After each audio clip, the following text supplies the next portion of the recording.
Hello and welcome to my video number 2 for essay exam number 2.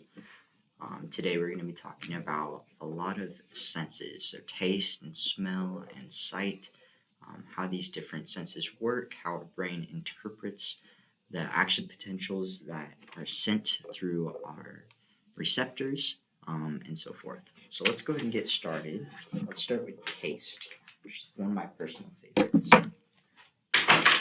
So I'm going to go ahead and draw just some pictures here. We have our person with their mouth, right? And say we take a big bite of your favorite food. I love hamburger personally, so let's just say we have a burger in there. Now what happens when we eat is we have our mastication, or our chewing, breaks up our food, not into super small pieces, but small enough to where we're able to get some of those particles of the food that we're eating to connect to some of our taste buds. So let's go ahead and zoom in here. Pretend that we have a microscope that we're looking into a taste bud. Here's our tongue. We're going to zoom in here.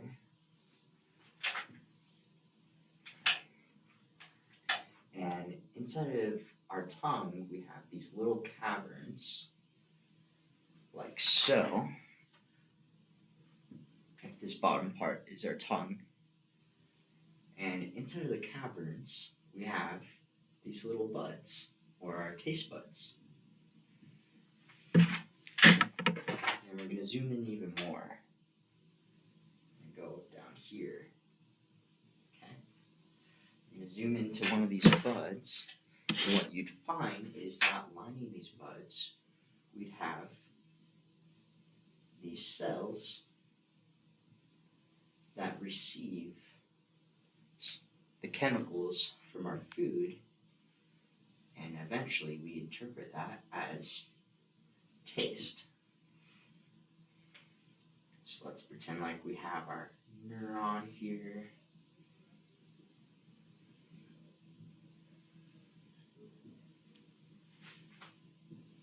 It's myelinated. We can taste pretty good. Inside of these cells that receive the chemicals are vesicles. These vesicles are filled with neurotransmitter. When we eat something, basically what we're interpreting is the different chemicals that are attached to our food. So what they'll do is they'll come and they'll attach to these receptors on our cells that line our taste buds, and they act as ligands. And they'll go ahead and connect on their active site of the ligand. And what it does after that is a cascade of different things, because these cells that sense the chemical from our food will have G proteins that activate the movement of these vesicles with our neurotransmitter. So once we have food come in, connect to our active sites, that makes the beta and gamma subunits of our G proteins activate. The vesicles filled with neurotransmitter, which then opens up, is released, and then the neurotransmitter will act as a ligand, and we'll have an action potential going down through our sensory neuron. So that's pretty much it when it comes to taste. Some interesting facts is there are a total of 6 unique taste receptor cells that scientists know of at this moment. But with those 6 taste receptor cells, we are able to taste approximately 10,000 different unique tastes, which is pretty cool. Alright, we'll go ahead and move on to smell.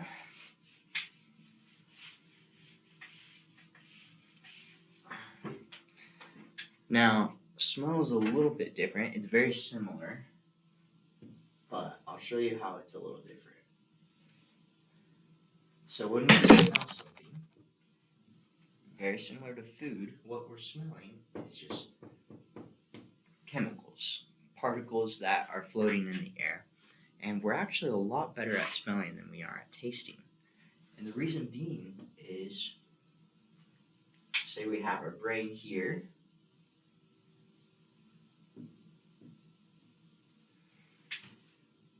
We have our smell receptors at the very top of our nasal cavity right here. And what they are made of are actually just neurons. So our neurons go through this place where that is called the cribriform plate. That's this little thin bone that keeps your nasal cavity and your brain separated. But within the cribriform plate are little tiny holes where our sensory neurons can kind of fit through. And so the biggest difference between our taste and our smell and how it works is that our smell does not require an extra cell, where as we have with taste, we had the sensory cell that then had to send that neurotransmitter to the neuron. In other words, it's just a one step process where we have our ligand connecting to our active site that is directly on our neuron, which then sends that action potential back up to the brain. And so because of this, we're able to smell quite well. In fact, scientists estimate that we're able to smell about 1.7 trillion unique smells, which is pretty crazy. And we're also able to smell things such as rain, even better than sharks are able to smell blood and water. So it's pretty fascinating stuff. But essentially, the cascade is, if we zoom into one of these, we have our neuron, we have our ligand, which is the chemical that we're smelling. And what it does is it will attach to an active site and increase our CAMP.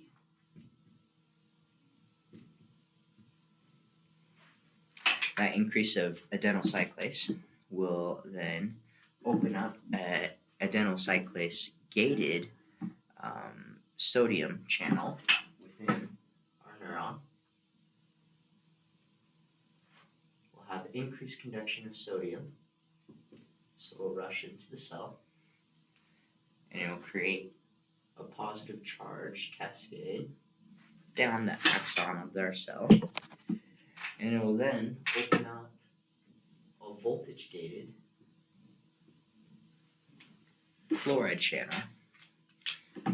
That'll allow chloride to come in, and it will proceed to do an action potential.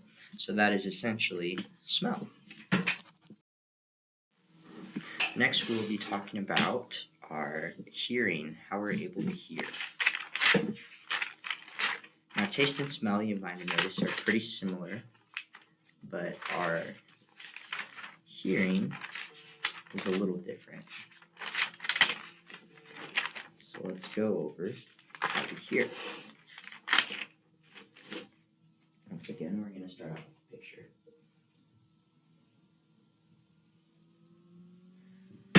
This is our outer ear right here. We're going to go down into our ear canal. And eventually, we'll get to our eardrum. Now, technically, medically speaking, anything on the outside of our eardrum is considered as our outer ear. Anything past our eardrum is considered the inner ear. So we're going to get into the inner ear. We have these three really little bones that are connected starting from the eardrum.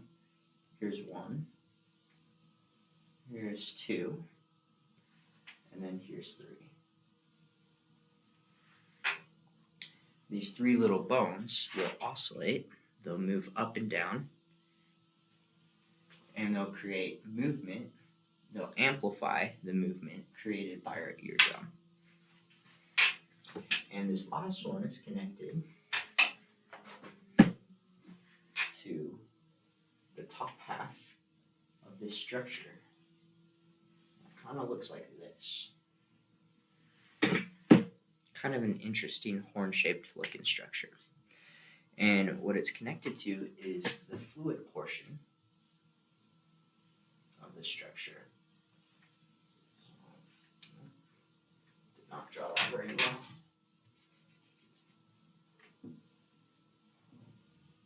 There we go. So this middle part is kind of filled with some fluid, kind of like a viscous jelly-like fluid. And what it does is when we push against it with these bones that are oscillating from the sound waves that are vibrating our eardrum, it's creating waves in that gel-like fluid. And we'll get to how that kind of translates to our ability to hear. Now, this whole structure can be divided up into a couple of parts. We're going to call this bottom section, which is a solid section, our scala tympani. Scala tympani.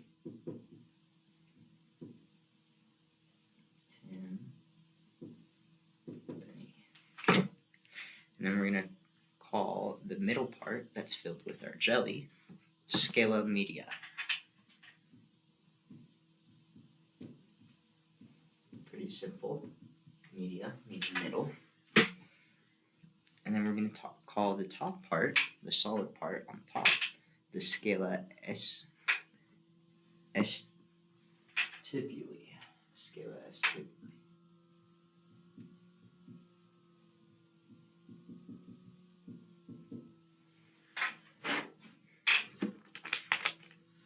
Now, this is a side view of the structure. If we were going to take it and turn it so it's facing us, we would see that it's shaped a little bit like a piano.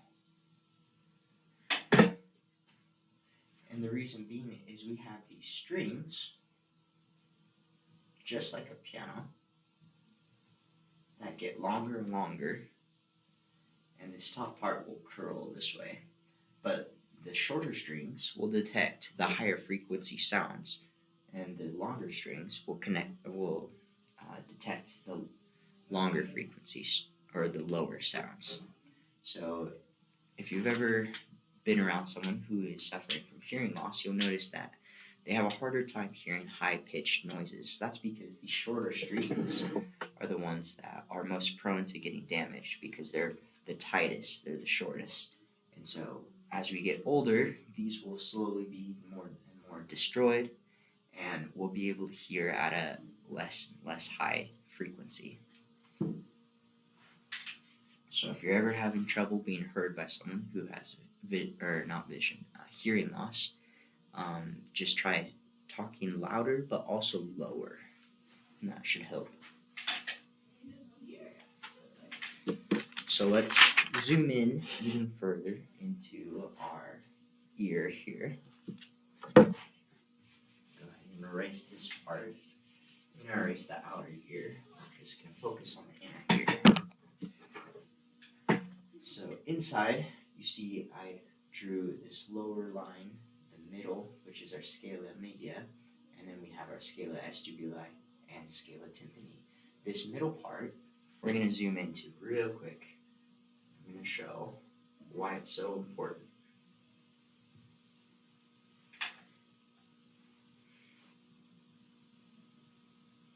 It's lined with cells on either side.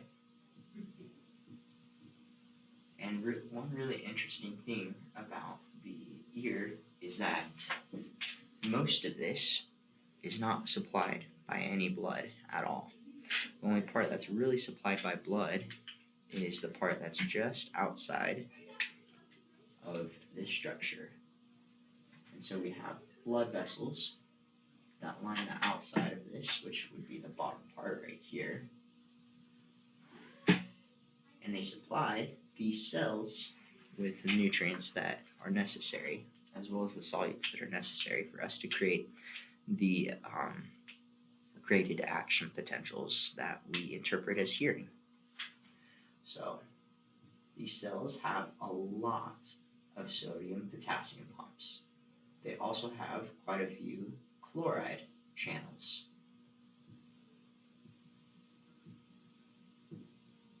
And so one way to keep this whole thing straight, we're going to have to build up a driving force for our solutes in order to make our sensory cells later on, in order to make them work. So what we're going to be doing is we're going to have permeability of sodium, potassium, and chloride on the left or the right side of our cells, but going through our cells to go all the way through into this empty space right here, we're only allowing potassium through. This will create a very large gradient. So potassium will want to naturally come back this way, but because we're using active transport, we're going to be pushing it further into this area of the ear. And the same thing on this side, right?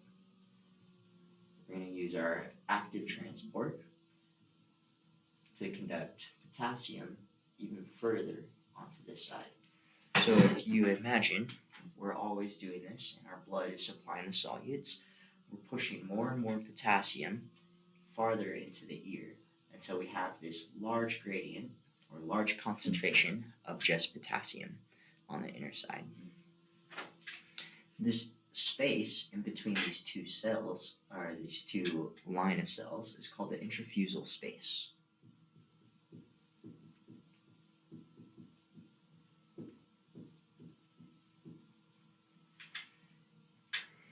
And that's where we have this purification of potassium, if you will. Now, if we take another look, a different viewpoint of this over here, we take a cross section of it and turn it towards us so that we're looking right at it, this is what we see.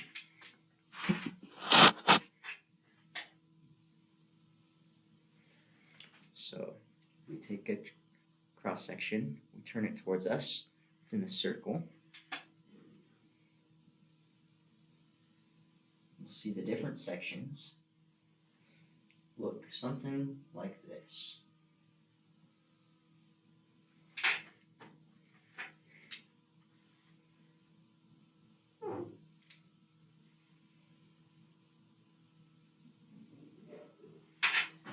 This bottom part would be the what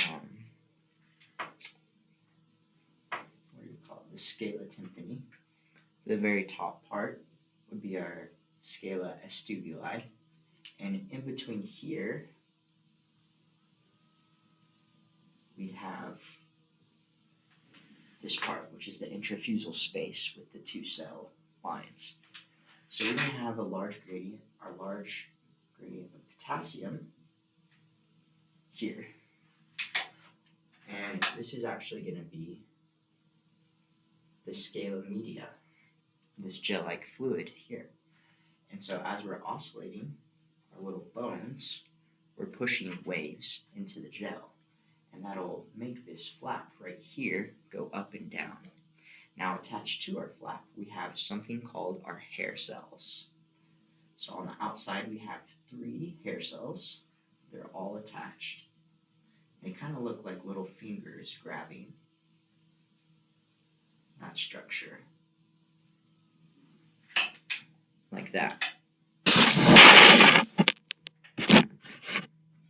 And then on the inside, we have these 2 unattached hair cells. They're called the inner hair cells. So the outer have 3. They're all attached to the structure.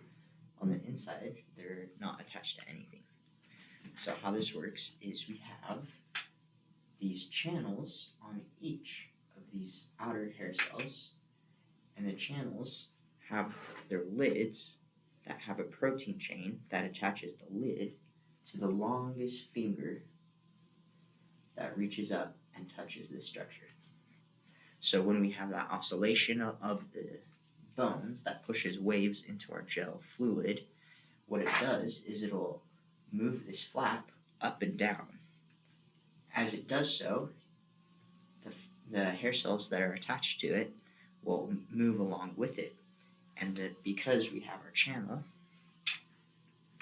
that looks something like this, with the lid, on the end of the lid is a protein that attaches that lid to the very longest part of our hair cell. And so as the hair cell moves, it lifts that lid open, and this becomes a channel for sodium. Sorry, not for sodium, for potassium. Now, because we built up such a large gradient of potassium, this potassium really wants to move out to diffuse into lower concentration. And so potassium will rush in really fast. It just needs a split second for this lid to be open, and it'll rush in and it'll create an action potential. Now, that's not what causes our ability to hear, though, because our neurons are actually synapsing with these two inner hair cells. So far we've only talked about what's going on with the outer hair cells, the ones that are attached to the structure that keeps flopping up and down. But because of our action potential that is created here, what it does is it will actually create a positive charge that will open up our voltage gates on our inner hair cells. These inner hair cells will then create another action potential that synapse with our neurons here that create an action potential that goes to our brain that we interpret as noise or hearing. Now, remember, this all starts from actual mechanical movement. That mechanical movement is created first by vibrations in the air, sound, that then vibrate our eardrum, which then is amplified. That movement is amplified by these bones, which then pushes on that fluid that creates the waves, which then makes this flap go up and down, which creates an opening for our concentration of potassium to go down through, which then creates an action potential that leads to these inner hair cells to also depolarize, and then they synapse with our neurons. And that's kind of how we are able to take actual mechanical movement and change it into more of a chemical gradient and then an electrical gradient that then is interpreted as noise. Alright, talking about vision. Vision is one of my favorite topics. I like it so much that I'm going to go into optometry. So let's get into it real quick here. That's not a good circle. I'm going to draw an eye.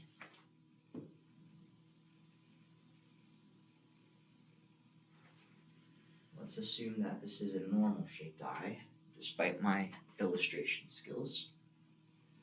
On the outside, we have this clear part called our cornea.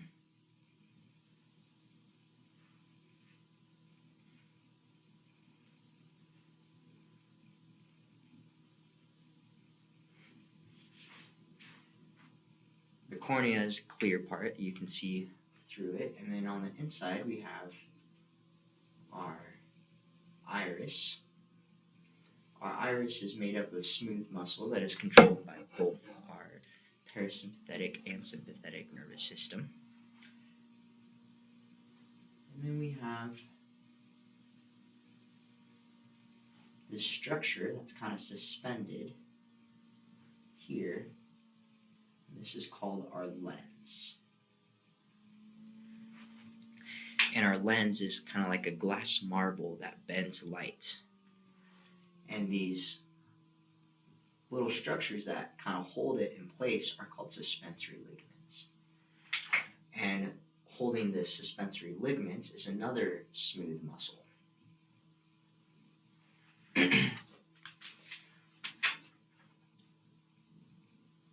As we go through the eye, we pass through our cornea, through our iris, and the hole called the pupil, and then we go through our lens, and then we hit, if we're a photon, this back part, and this is the part that actually has the cells that interprets our light as vision. And this part is called our retina. In our retina, we have this center part that kind of divots. And it's often, if you're able to look at it, it looks kind of darker. And what that's called the macula. And that center part is where we see the most detail, as well as where we see color. Kind of offset to our macula, we have this structure called our optic disc, or our optic nerve. And coming from our optic nerve are a lot of blood vessels. And they supply our retina with nutrients to keep it healthy. And of course, it's also made up of neurons that have synapsed with all the cells that are special on the back of our retina. Something that's really interesting is we have these things called visual fields. We have a visual field has a center part and an outer part. The center part is always going to be opposite to the outer part. What that means is if we have a center part where the cells are activated by light, then the outer part will be deactivated by light, and vice versa.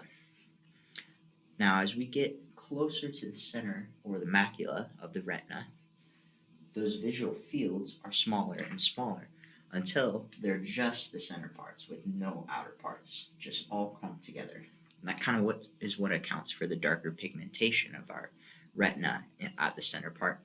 As we get farther and farther away into our peripheral, these visual fields become larger and larger.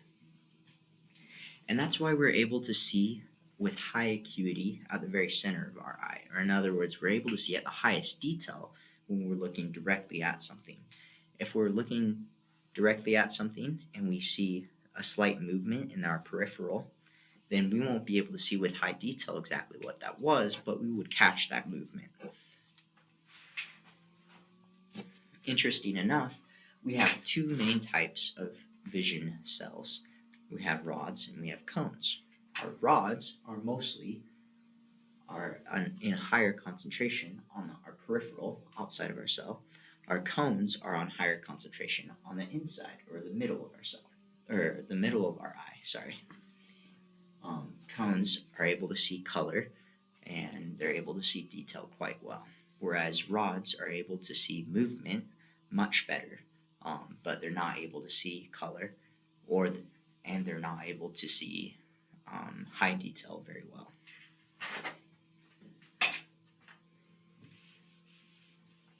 Now let's talk about how we are able to kind of manipulate light so that we're able to see.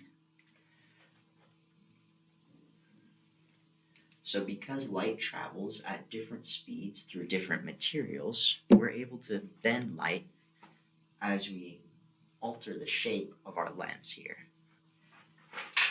If we see an image, like a star,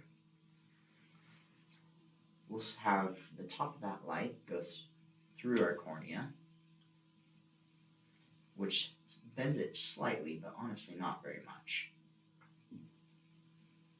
And then it'll hit our lens. Now, our lens is something called a convex lens, meaning it bulges outward. And the more we stretch these ligaments, the more we pull on our lens, the flatter it becomes, and the less it will bend light. As we try and focus our eyes, what we're doing really is we're making this muscle up here that holds the suspensory ligaments, we're making it longer. So we're moving it this way, in towards the lens. This is as we're focusing our eyes. What that does is that it'll relax these suspensory ligaments and it will allow our lens to become more round as we're shortening the space on either side of our lens. As it becomes more round, it's able to bend light at a greater degree or a greater refraction. And because of that, that light will come to a focal point at an earlier point. And that's why we're able to kind of account or adjust our eyesight, our vision. When we're looking at something up close, we have to focus. When we look at something that's kind of farther in the distance, we're able to relax that smooth muscle, which pulls the ligaments, which then flattens our lens. And that's essentially the basics of our vision. Hope you guys enjoyed the video, and I'll see you again next week.